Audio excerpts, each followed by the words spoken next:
Topic हमारे पास है circulatory system. Circulatory system का मतलब क्या होता है? सर्कुलेटरी सिस्टम एक ऐसा सिस्टम होता है जिसके अंदर हमारी बॉडी के अंदर, एनिमल्स की बॉडी के अंदर फ्लूइड क्या करता है, वो सर्कुलेट करता है, एक पार्ट से मूव करके वो दूसरे की तरफ जाता है। इसको हम क्या नाम देते हैं? ये सर्कुलेशन। अब यहाँ पे जो सवाल है वो ये है कि सर्कुलेशन होती क्यों है? ब्लड को क्या ज़रूरत है वो कि एक पार्ट से मूव करके सर्कुलेट कर रहा है दूसरी बॉडी के अंदर। अब सपोज हम कहते हैं ये एक एनिमल है, एक एनिमल की बॉडी है सपोज।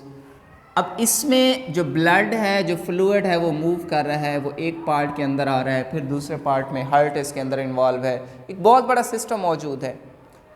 अब ब्लड ऐसे फजूल तो नहीं मूव कर रहा, ब्लड का क्या काम हो सकता है वहाँ पे?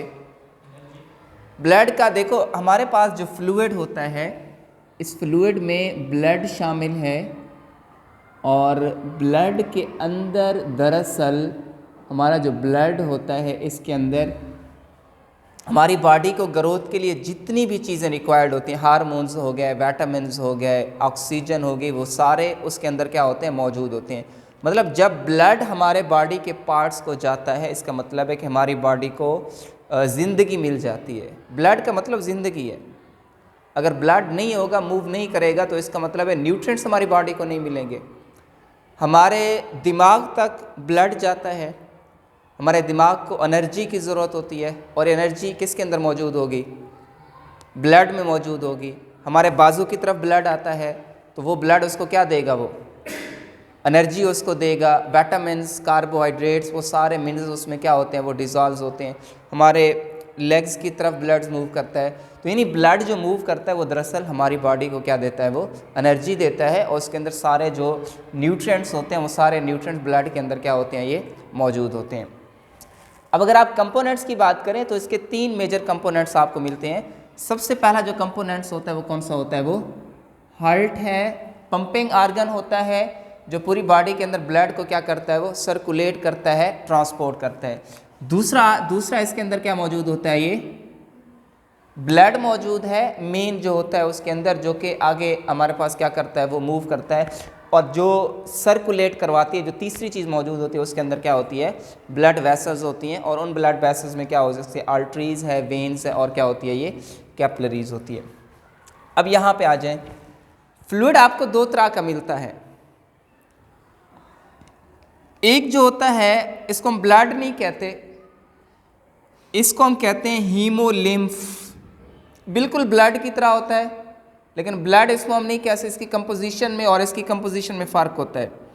अब ये किसके अंदर पाया जाता है? इंसेक्ट्स के अंदर पाया जाता है, आर्थ्रोपोड्स हो गए, काकरोच हो गए, उसके अंदर ये।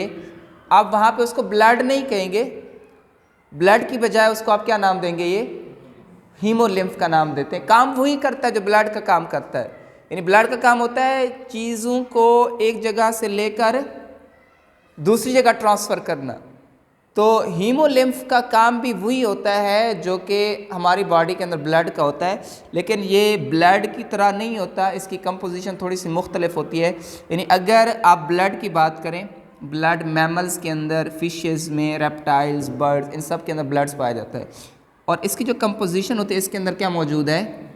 हीमोग्लोबिन इसके अंदर मौजूद है, लेकिन इसके अंदर हीमोग्लोबिन मौजूद नहीं होती। अब इसका जो सेंट्रल एटम होता है हीमोग्लोबिन का, कौन सा होता है? ये आयरन होता है, लेकिन यहाँ आयरन नहीं होता। आयरन की बजाय इसके अंदर क्या मौजूद होती है? ये कॉपर मौजूद होती है। तो ये थोड़ा सा उसके अंदर क्या होता है? डिफरेंस होता है फ्लूइड के अंदर, कि इसको हम ब्लड और हीमोलिम्फ में डिवाइड करते हैं। हीमोलिम्फ इंसेक्ट्स और आर्थ्रोपोड्स में पाया जाता है, ब्लड जो होता है बाकी मैमल्स, फिशेस, रेप्टाइल्स, बर्ड्स हैं, उसके अंदर क्या पाया जाता है? ये ब्लड पाया जाता है। इस तरफ आ जाएं, ओपन सर्कुलेटरी सिस्टम। 2 तरह के हमारे पास सिस्टम मौजूद होते हैं। एक हमारे पास होता है ओपन सर्कुलेटरी सिस्टम, और दूसरा कौन सा होता है? ये close circulatory system. Open circulatory system के अंदर जो होता है इंसेक्ट्स के अंदर पाया जाता है। इंसेक्ट्स आपके पास हो गए, आर्थ्रोपोड्स हो गए, उसके अंदर कौन सा ब्लड सर्कुलेटरी सिस्टम होता है? Open circulate. इसमें एक और चीज़ होती है, इसमें एक हार्ट नहीं होता, 2, 3, 4 बहुत सारे हार्ट्स हो सकते हैं। तो ओपन सर्कुलेटरी सिस्टम के अंदर ये आपके पास ये सपोज ये हार्ट्स हो गए। अब ओपन सर्कुलेटरी सिस्टम में ये जो ब्लड होता है, ये जो रेड कलर का है ये ब्लड है, ये ब्लड मूव करता है, ये मूव करके ये टिश्यू मौजूद है, इस खाली जगह को हम कहते हैं साइनस। ये हमारे पास होता है टिश्यू मौजूद है। अब इस ब्लड के अंदर क्या मौजूद होगी? ऑक्सीजन होगी। इसके अलावा क्या होगा इसके अंदर? न्यूट्रिएंट्स होंगे। ये सारे फूड पार्टिकल इसके अंदर, ऑक्सीजन होगी, न्यूट्रिएंट्स होगी, ये सारी चीज़ें इसके अंदर क्या होंगे? मौजूद होंगे। जब ब्लड आएगा यहाँ से मूव करके ये खाली जगह मौजूद है, ब्लैक है बिल्कुल, इस जगह पे ब्लड आ जाएगा। जब यहाँ पे आपके पास ब्लड आ जाएगा तो इसको हम कहते हैं साइनस, ये टिश्यू मौजूद है। अब इस ब्लड के अंदर जो भी ऑक्सीजन है, न्यूट्रिएंट्स है, ये सारे ऑक्सीजन न्यूट्रिएंट्स ये किसको दे देगा? किसको दे देगा? ये टिश्यू को दे देगा। और टिश्यू में से जो कार्बन डाइऑक्साइड होगी वो किस में चली जाएगी? वो CO2 जो किस में आ जाएगी? वो ब्लड में आ जाएगी। बाकी जितने भी इन टिश्यूज़ को खुराक चाहिए ना अपनी ग्रोथ के लिए, डेवलपमेंट के लिए, और खुराक कौन लेके आ रहा है? ये ब्लड खुराक लेके आ रहा है। तो ब्लड के अंदर जो भी फूड होगी वो सारी फूड किसके अंदर आ जाएगी? वो टिश्यू में चली जाएगी। टिश्यू से कंटैक्ट करेगा, ब्लड ऐसे टकराएगा उससे, जैसे टकराएगा, टकराने के बाद वो सारी जो न्यूट्रिएंट्स होंगे किसको दे देगा? वो इसको दे देगा, टिश्यू को दे देगा। और जब टिश्यू को दे देगा तो उसमें जो कार्बन डाइऑक्साइड होगी वो किस में आ जाएगी? वो ब्लड में आ जाएगी। बाकी जो बचेगा, बाकी जो ब्लड होगा वो आपके पास कौन सा होगा? बाकी जो ब्लड होगा, चलें ये हम कर देते हैं, इसको कलर चेंज कर देते हैं इसका।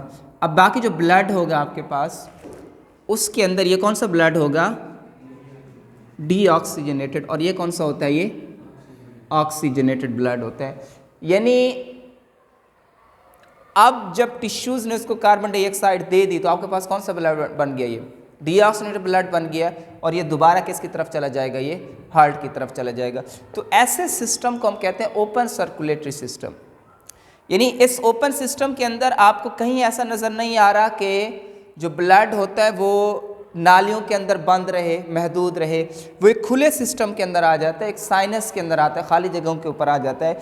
टिश्यू से डायरेक्ट क्या करता है? वो कांटेक्ट करता है। इसमें डायरेक्ट टिश्यू से क्या करेगा? वो कांटेक्ट करेगा। जब डायरेक्ट टिश्यू से कांटेक्ट करेगा तो उसको ब्लड क्या कर देगा? वो प्रोवाइड कर देगा। So this is called as open circulatory system. इन 3 पॉइंट्स मैंने लिखे हैं। Circulatory system, blood is not confined, blood वैसेस में नहीं होता और इंसेक्ट्स में पाया जाता है, और टिश्यू के साथ क्या होता है? ये डायरेक्ट कंटैक्ट में मौजूद होता है।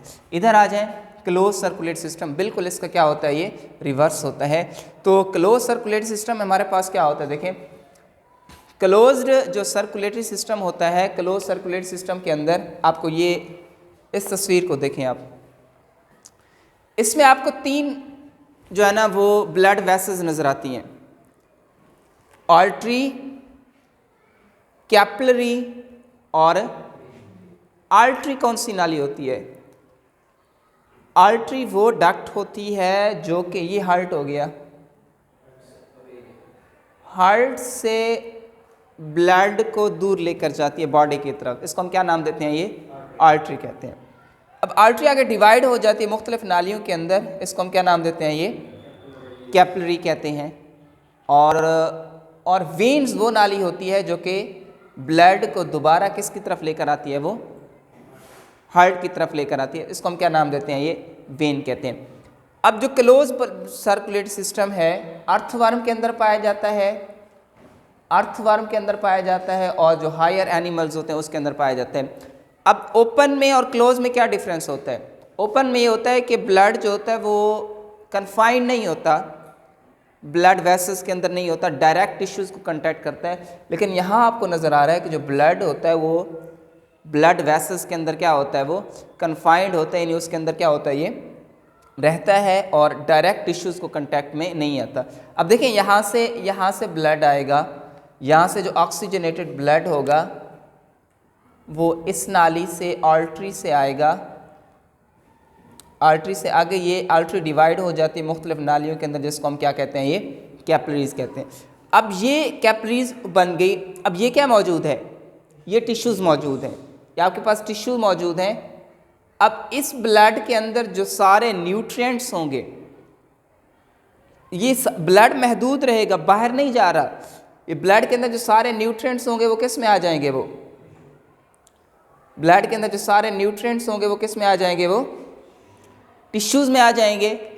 और टिश्यूज़ के अंदर जो वेस्ट मटेरियल बचेगा, टिश्यूज़ में से जो वेस्ट मटेरियल होगा, कार्बन डाइऑक्साइड होगी, वो कार्बन डाइऑक्साइड यहाँ से निकल कर किस में आ जाएगी, वो ब्लड में आ जाएगी। अब आपके पास जो ब्लड होगा वो कौन सा होगा, वो डीऑक्सीजनेटेड। कौन सा ब्लड होगा, ये डीऑक्सीजनेटेड ब्लड होगा। तो अब आपके पास जो ब्लड वापस जाएगा वो हमारे पास कौन सा होगा, ये डीऑक्सीजनेटेड ब्लड होगा। तो ये आपके पास डिफरेंस होता है क्लोज एंड ओपन के अंदर, कि ओपन के अंदर डायरेक्ट टिश्यूज़ को बात करता है ब्लड, लेकिन इसमें जो होता है वो ब्लड वेसल्स के अंदर क्या होता है, वो कन्फाइंड होता है। तो इस वजह से ये हमारे पास उससे, और ये एडवांस होता है, इसमें ब्लड के ज़ाय होने का ख़तरा नहीं होता, न्यूट्रिएंट्स के ज़ाय होने का ख़तरा नहीं होता। उसमें आपके पास बहुत सारे क्या हो सकते हैं, वो ड्रॉबैक्स हो सकते हैं। तो हायर एनिमल्स के अंदर ये पाया जाता है, लेकिन जो इंसेक्ट्स होते हैं उसके अंदर हमारे पास कौन सा पाया जाता है, ये इंसेक्ट्स के अंदर आपके पास कौन सा होता है, ये जो ओपन सर्कुलेटरी सिस्टम होता है वो पाया जाता है।